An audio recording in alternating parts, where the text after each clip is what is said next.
আবার আজকে ইফতারের আগে আগে আমাদের অঞ্জনা পাকে খুব মিস করছি আমরা। প্রতি বছর ইফতারে আসেন, এত হাস্যজল একটা মুখ মনে পড়ে আপাকে। কিছু বলেন অঞ্জনা আপা?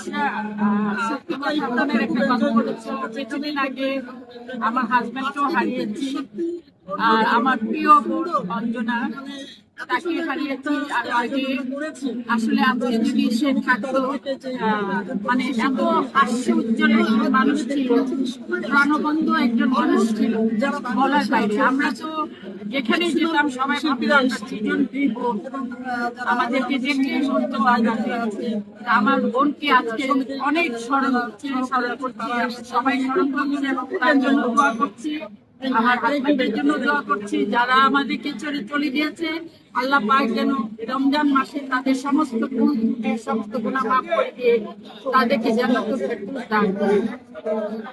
আসলে প্রতি বছর অঞ্জনা আপা এত স্বতঃস্ফূর্ত ভাবে আমাদের মাঝে থাকেন। তো এই বছর নেই, অনেক মিস করছি অঞ্জনা আপাকে। তো অঞ্জনা আপা কে আল্লাহ বেশ খুশি করুন, সেই দোয়াই করি। আর অঞ্জনা আপার কথা মনে আছে আপা? চলে গেছেন আসলে। তো নিশাদ আপু, অঞ্জনা আপা অনেক অনেক। তো যাই হোক, আমরা অনেক মিস করি অঞ্জনা আপা।